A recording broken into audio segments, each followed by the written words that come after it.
한 나라가 멸망하는 데 여러 가지 크고 작은 요인들이 있지만 로마 제국 멸망사를 지은 에드워드 기번이나 또한 로마 제국의 사회 구조를 분석한 학자들에 따르면 로마 제국의 주된 패망의 원인은 바로 어떤 외부적인 환경이 아니라 내부적인 도덕적인 타락에서 찾고 있는 것을 보게 됩니다.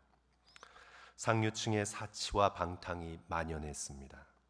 사치스러운 향연과 잔치가 일반화되었습니다. 반면 하층민의 생활은 아주 비참했습니다. 노예제도가 깊게 뿌리내리고 확산되었습니다. 개개인이 성적으로 타락했습니다. 매춘이 보편화되었습니다. 동성애가 만연했습니다. 이런 도덕적 타락이 가정의 구조를 붕괴시켰습니다. 결국에는 로마 제국을 무너뜨리는 큰 요인이 됩니다. 결론을 내리자면 로마는 단순히 외부의 적 때문에만 무너진 것은 아니다.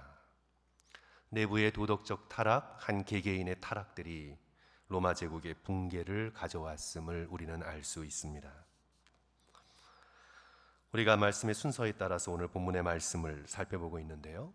바로 같은 원리가 기원전 6세기, 7세기에 오늘 본문의 유다에게도 적용된다고 하겠습니다. 겉으로 볼 때는 거대한 제국 바벨론 제국이 쳐들어와서 약소국 유다가 무너진 것처럼 보입니다. 하지만 그 내부를 들어가 보면 사실은 여호와 하나님을 배반한 종교적인 타락, 또 하나님을 등졌기 때문에 서로를 등지게 되는 도덕적인 타락으로 인해 유다가 안에서부터 무너지게 되었음을 우리는 깨닫게 됩니다.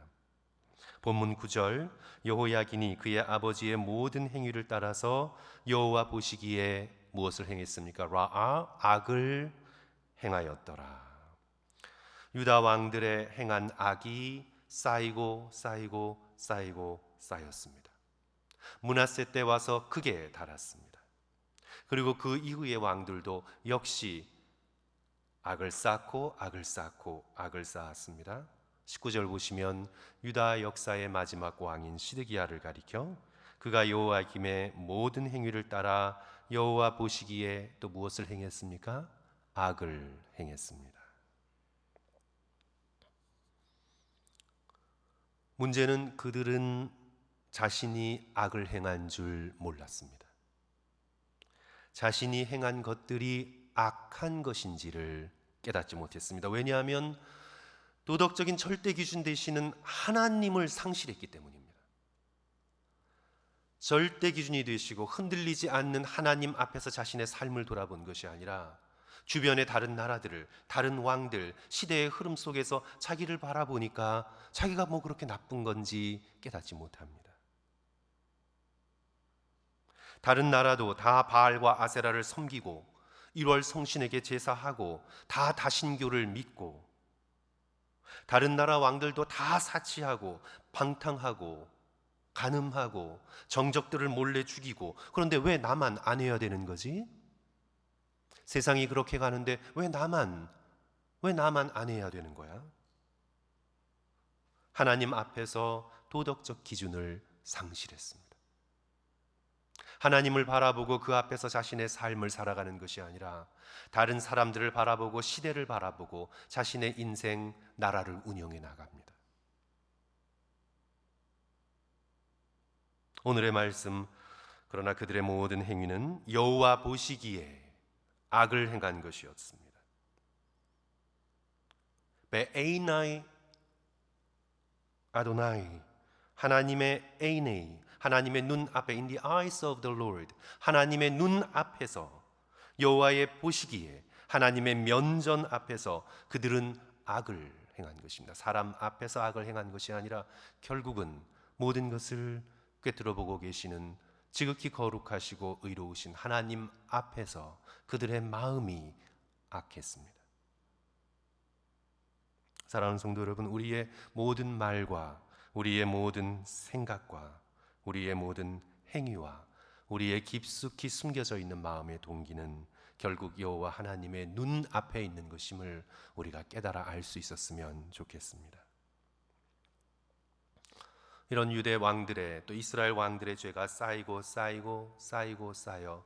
하나님께서 오래 참고 기다리시고 회개의 기회를 주시고 새로워짐의 기회를 주시며 기다렸지만 이제 하나님께서 더는 그 거룩하심에 바탕을 두고 참을 수 없을 정도로 죄가 쌓이고 쌓였습니다.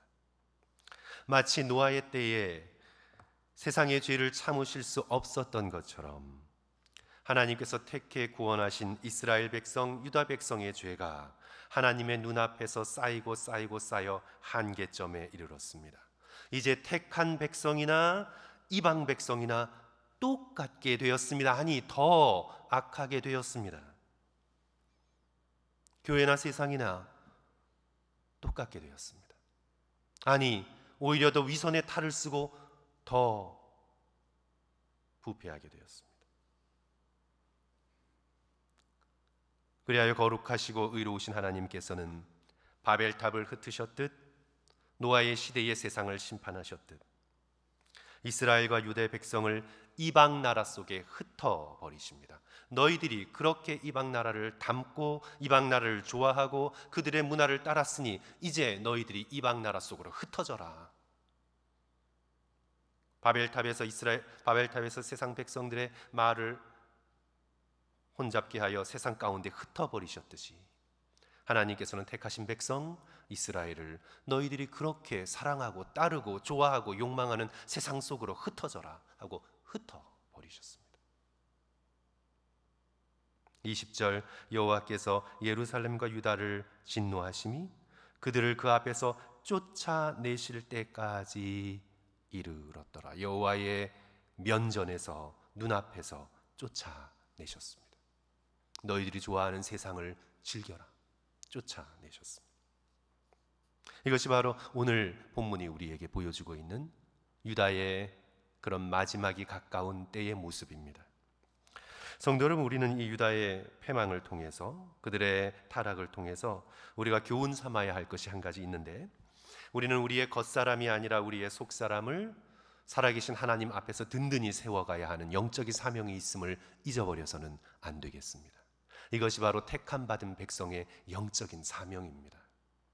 세상은 겉사람을 세우고 겉을 화려하게 치장하고 세상에 보이려고 겉의 모습들을 꾸미고 치장하나 그러나 우리는 살아계신 여호와 하나님의 눈 앞에서 우리의 속사람을 진실되게 든든히 세워가야 할 영적인 사명을 우리는 포기할 수 없습니다. 오늘 이 본문 속에 나타난 유다는 속이 다 병충해에 갉아먹힌 나무와 같은 모습입니다. 내적으로 하나님과의 관계는 완전하게 무너졌고 도덕적인 기준은 완전히 사라졌고 오직 세상을 담고자 하는 욕망만 그 속에 가득합니다. 이제 이전에 힘이 있었을 때에는 사치를 부리고 권력을 유지하기 위해 온갖 죄악을 행했다면 지금은 이제 절박한 상황 속에 몰려 생존을 위해서 무엇이든지 붙들려고 합니다. 그들이 붙들려고 붙잡은 것이 지푸라기와 같은 애굽이었습니다. 자신을 구원할 수 없는 애굽을 의지하여 미래를 도모해 나갑니다. 바벨론에게서 벗어나기 위해 하나님을 붙드는 것이 아니라 애굽을, 지푸라기 같은 애굽을 붙들고 있습니다. 마치 최고의 조폭 조직의 억압에서 벗어나기 위해 다른 마피아에게 자신을 파는 것과 똑같습니다. 그들은 여전히 속사람이 아닌 겉사람에만 치중하며 나라의 겉모습, 나라의 외교, 나라의 정치 수단만 의지하려고 합니다. 그러나 성도 여러분, 속사람은 어떻게 세워집니까? 우리의 속사람은 어떻게 든든하게 세워집니까? 하나님께로 돌아와 하나님을 등졌던 지난날의 나의 모든 삶을 회개하고 하나님 한 분을 의지하여 하나님께서 하시는 선한 말씀에 따라 하나님께서 원하시는 삶을 지금부터 살아가겠다는 삶의 결단을 통해 속사람은 하나님 앞에서 굳게 세워지는 것입니다.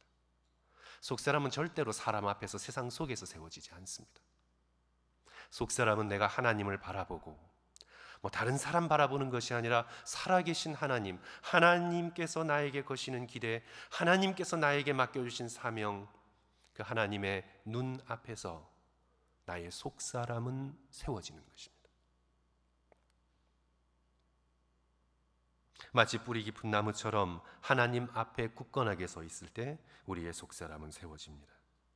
세상이라는 바람에 이리저리 왔다 갔다 하지 않는 사람으로 굳게 뿌리내리게 됩니다.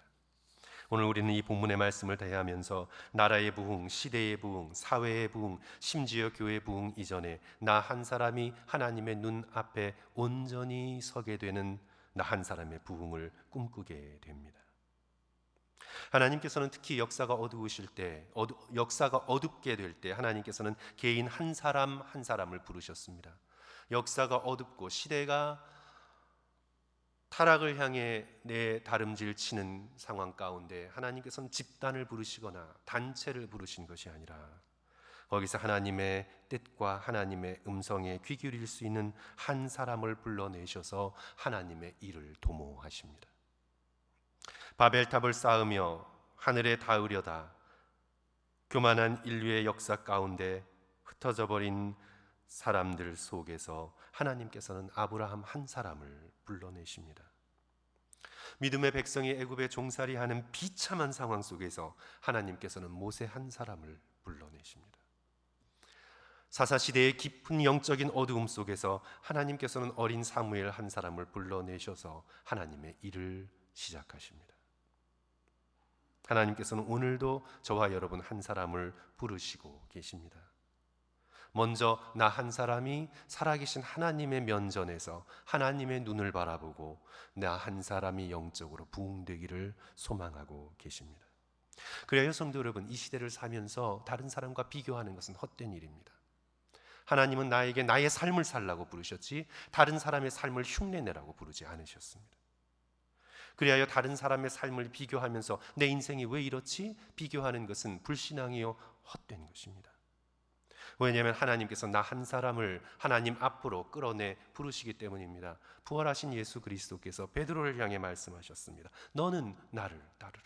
내가 나를 사랑하느냐? 너는 나를 따르라. 그러나 베드로는 궁금했습니다. 요한은 어떻게 될까? 주님 앞에 딱 붙어서 그 품에 안겨있는 저 요한은 어떻게 될까? 주여, 저 사람은 어떻게 되겠습니까? 예수 그리스도께서 베드로를 향해 다시 말씀하십니다. 그것이 내게 무슨 상관이냐? 너는 나를 따르라. 우리 각자는 하나님께서 나에게 주신 삶, 그 사명에 충실하도록 부름받았지 다른 사람과 비교하여 올라가기 위해 경쟁하여 성공하기 위해 부름받지 않았습니다. 그래야 우리는 다시 한번 이 말씀 가운데에서 유다가 다른 나라와 경쟁하고 다른 나라와 비슷하게 되고 어떤 제국이 되는 것이 목표가 아니라 하나님 앞에서 하나님께 보석과 같은 존재, 제사장 나라, 거룩한 나라가 되는 그 사명 속에 충실하지 못했음을 우리는 깨달으면서 오늘 우리가 이 유다의 패망 앞에서 내가 다른 이의 부흥, 심지어 교회의 부흥, 사회의 부흥을 바라기 전에 나 한 사람이 하나님 앞에 온전하게 서 있는 개인의 부흥, 한 사람의 부흥이 있어야 되겠다 깨닫게 됩니다. 남아프리카 공화국의 뛰어난 설교자였던 스탠리 보크는 개인 부흥이라는 아주 짧은 소책자에서 이렇게 말하고 있습니다. 당신에게 하나님은 지금 희미하고 비현실적인 존재가 되어버린 비참한 영적 상태에 이른 것인지 모른다. 이런 상황이야말로 영적인 부흥이 가장 필요한 때이다. 나의 개인의 한 사람의 부흥은, 그 부흥의 시작은 성도 여러분 겸손입니다. 부흥의 시작은 겸손입니다. 겸손의 시작은 하나님의 거룩한 눈 앞에서 나 자신이 가장 낮은 자리에 서는 것입니다. 하나님의 눈 앞에서 내가 죄인의 자리에 서는 것입니다. 주님, 저는 그래도 괜찮아요. 뭘 제가 잘못했는데요? 그런 것이 아니라 내가 바로 하나님 앞에서 죄인이라는 사실, 그것을 깨닫고 하나님 눈 앞에 가장 낮은 자리에 내가 서는 것입니다. 유다 왕들은 다른 사람들을 비판하고 국제 정세를 살피고 이 나라 저 나라 눈치 보고 재어보며 그렇게 다른 것의 주의를 빼앗겨 자신의 운명을 열어가고자 했습니다. 그러나 유다가 사는 길은 단 하나밖에 없습니다. 에이네이 아도나이, 하나님의 눈 앞에 돌아와 자신들의 죄를 회개하고 하나님을 너무 멀리 떠난 나라와 자신의 심령을 회개하고 자각하며 주님 앞에 엎드리는 길만이 그들이 사는 유일한 길이었습니다. 그래야 스탠리 보크는 계속해서 말합니다. 우리는 죄를 죄라고 생각하지 않기 때문에 자주 죄인의 자리를 피합니다. 우리는 죄에 다른 이름을 붙이길 좋아합니다. 죄를 결점, 실패, 연약함, 약점, 실수, 무능력, 편견이라 말하며 인정하지 않습니다. 장미꽃은 다른 이름으로 불러도 향기롭지만 죄는 어떤 이름으로 불려져도 하나님 앞에서는 악한 것입니다. 자, 우리는 우리 스스로 평가할 때에 하나님의 기준을 떠나 우리 자신의 기준으로 평가하는 것, 바로 그것이 죄의 시작입니다. 그것은 정확하게 아담과 하와의 죄입니다. 자기 자신이 선악의 기준이 되고자 선악과를 따먹은 죄, 이스라엘의 여러 왕들의 죄입니다. 오늘 본문에서 기록한 여호야긴과 시드기야의 죄입니다. 죄를 죄로 인정하지 않고 하나님의 눈을 속이며 절대적인 기준이 되시는 하나님의 눈을 피하여 인생을 도모하려고 하는 죄, 그리하여 그것으로부터 돌이켜 다시 하나님 앞으로 돌아와 죄인의 자리 속에 죄인에게 임하시는 하나님의 놀라운 긍휼과 은혜를 바라보며 그 앞에 서나가는 것이 참된 회복과 부흥의 첫걸음이 되는 것입니다. 그래야 사랑하는 성도 여러분, 우리가 이 세상을 살아가면서 우리가 하나님의 말씀을 따라 하나님 앞에서 우리가 늘 말하는 우리 개혁주의 신앙의 기본이죠. 코람데오, 하나님 앞에서 내가 살겠다는 믿음의 결단을 해나갈 수 있는 저와 성도들 되시기를 주님의 이름으로 간절히 축원합니다. 내 생각대로 살지 않고 내 감정과 기분에 따라 살지 않고 세상의 흐름에 따라 애굽의 눈치를 보며 바벨론의 기분을 맞추며 세상 가운데 사람들 사이에서 오락가락하며 살지 않고 오직 살아계신 하나님의 말씀을 따라 살겠다는 흔들리지 않는 삶에 대한 굳건한 헌신이 저와 여러분의 것이 되어야 되겠습니다. 요한복음 10장 27절 예수 그리스도께서 말씀하십니다. 내 양은 내 음성을 들으며 나는 그들을 알며 그들은 나를 따르느니라. 양들이 목자의 음성을 따르듯 예수 그리스도의 제자인 저는 주의 음성을 따르겠습니다. 주의 음성을 듣겠습니다.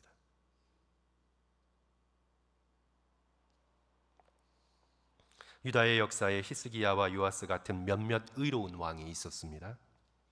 그런데 이제 유대 전체를 하나님께로 돌이키기에는 역부족이었습니다. 히스기야와 요아스를 통해 세워진 남은 자들을 하나님께서는 포로기 이후를 위하여 준비시키십니다. 그들의 개혁과 그들의 부흥은 결코 헛되지 않았습니다. 하나님께서 그들을 남은 자로 그루터기로 준비시키셔서 70년이 흐른 후 다시 유대 땅으로 돌아오게 하시고 예수 그리스도의 메시아의 시대를 준비하게 하십니다.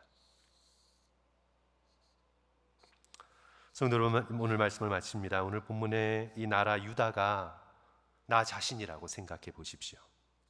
지금 이 유다가 나 자신이다, 그렇게 생각해 보십시오. 그래야 나는 하나님과의 살아있는 관계를 맺고 있는가 질문해 보십시오.